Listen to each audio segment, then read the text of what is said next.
I know it is one more great big pile of life lessons that I have found a way to relate to how I do business and how I want to show up in the world. It has been a learning period to be sure. It's 2 weeks out, in fact, a week and a half out, and I've already learned a pile, including the part where putting in earbuds one handed, the other side is more difficult, more so even than doing hair. So I'm really glad you're here. I missed you last week. I am just thrilled that you have chosen to jump in. And it's that time again. Grab your legend pack, crank that speaker to 11. Welcome to Legend.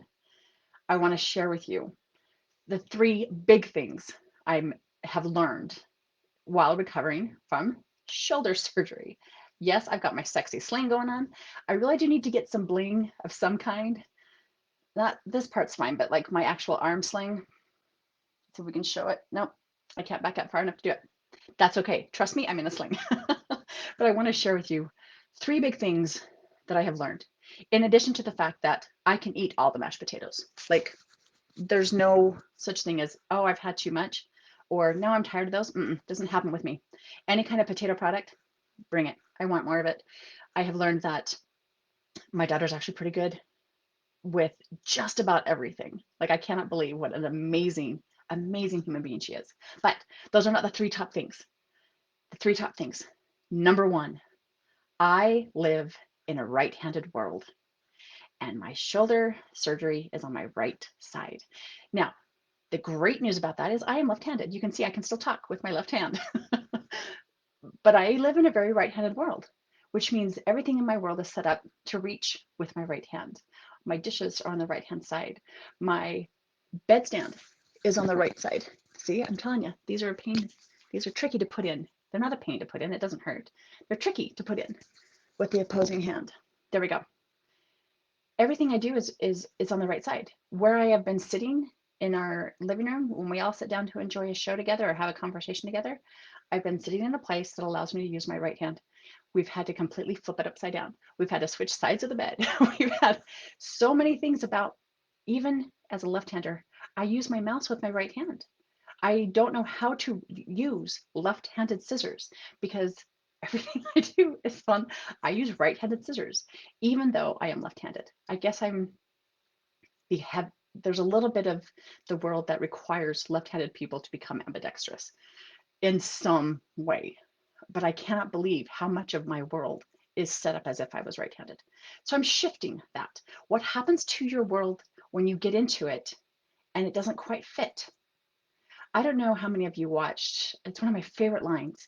There's a movie called Tombstone, and um, among the other people in it, I mean, it's got Kevin Kline and now I can't even think of all the people, but Kevin Kline's my favorite, so that's the one.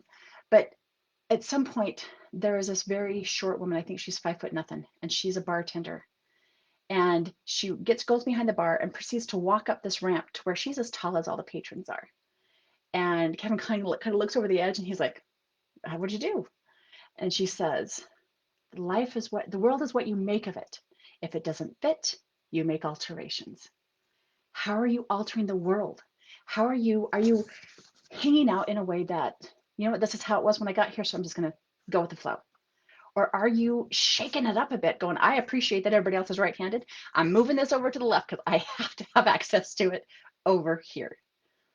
How are you changing the world so that it fits you, so that it fits your business? How are you creating this space around you in a way that just makes complete sense for you? Because here's the cool part about that. It's going to make complete sense for the people you attract. It's going to make complete sense for those people who look at you and go, "Ah, look at what she did. That is so amazing. I want to come be in her space. It looks like it fits me perfectly."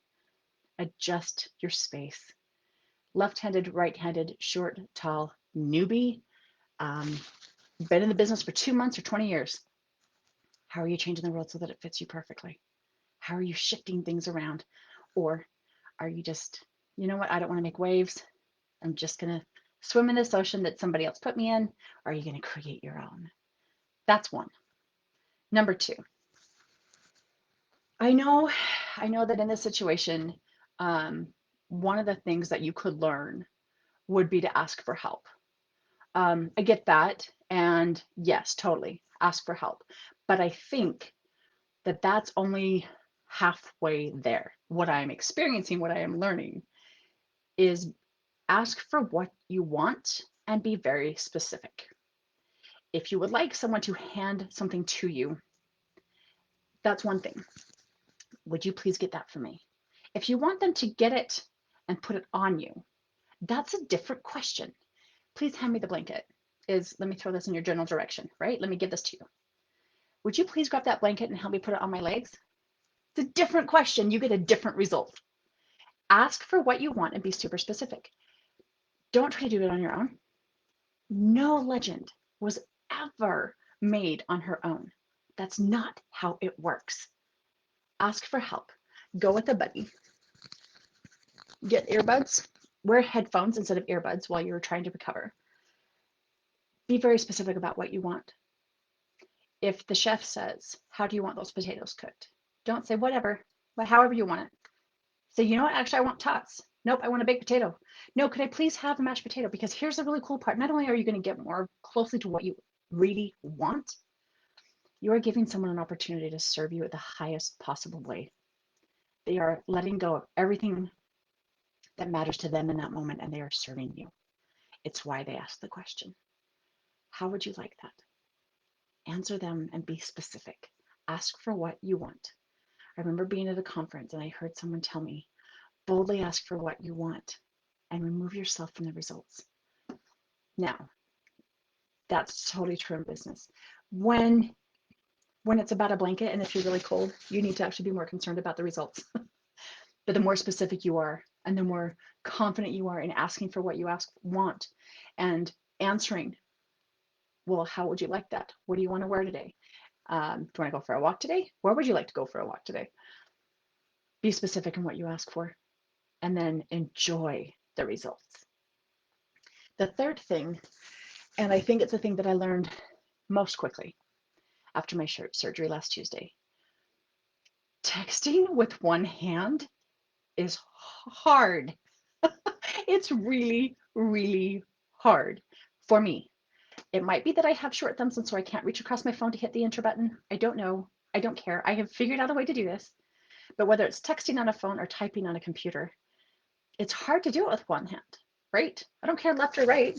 If you're used to doing it with two and now you're down to half that, it's going to impact the way you do things. Here's cool. One, I learned new things because I'm adapting to my new world and I had to make some shifts. So I learned how to turn on the voice to text thing on my computer. So cool. Like I knew I could do it on my phone, but I didn't know if I could actually do it, to create things here on my computer. So not only did I learn how to turn it on, I have a quick key that turns on my text to voice. So that's super cool for me. So I got to learn something new. Because something was hard, I got to learn something new. The other thing I learned when I when I reached out last week and said, hey, I'm doing this weird thing, I'm doing this thing, and wish me luck and have some potatoes. I'm going to use super glue. I was so humbled by the response, by the outpouring of love and support and potato jokes. It completely made my day. I posted that and turned off my phone and went to sleep. Drug induced. It was marvelous, I guess. I didn't wake up for it, so that must have been good. And when I woke up, there were 70, 80 so far. It's still climbing. There's still people out there who are like, oh my goodness, I didn't realize. How are you? My life got a little difficult, a little inconvenient, and people reached out. All I had to do is say, please have some potatoes. And the outpouring of love hasn't stopped.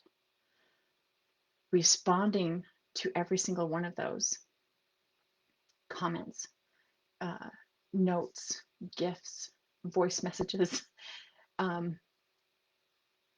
It would be very easy to say, hey, by the way, thank you, everybody. But one, it's not completely in my brand, but what it has done is as I am texting with my one thumb, what it has made me do is slow down and be much more deliberate in what I write. It makes me more clear, more concise, and it makes me choose my words carefully. I'm not going to text any superfluous words with one hand. It doesn't work. It's not, I can't do it. So even though it was hard and even though it was inconvenient, it has taught me how to slow down and make my response count. Not just a, yeah, I mean, there's 20 different other ways, and everybody has their own way of doing it. And there's no wrong or right as long as it's for you and it's on brand for you.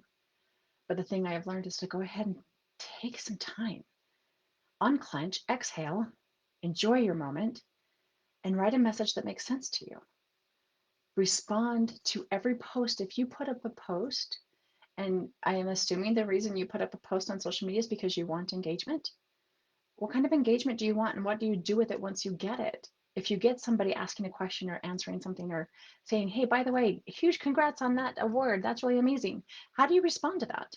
Or do you? Learn without the pain and the different screws and anchors in your shoulder, without the sexy sling. Take a moment and realize that there's a person on the other end of that, and realize that you are that person, and decide how you want to respond. Try it with one hand. Many of you are probably way better at it than I am, but I'm getting good. I am getting good.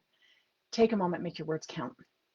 Take a moment, respond like you're a human being, and really create a connection, not just a social like. So, those are the three things I learned. I think that as long as you do it in a brand aligned way, in a value aligned way, you get to show up however you want. You get to change the world so that it fits you perfectly. You get to ask specifically for what you want, and you get to respond in a way that matters to everyone who reads it. Until I get to see you again, give you a great big hug with one arm or two. Stay safe and rock on.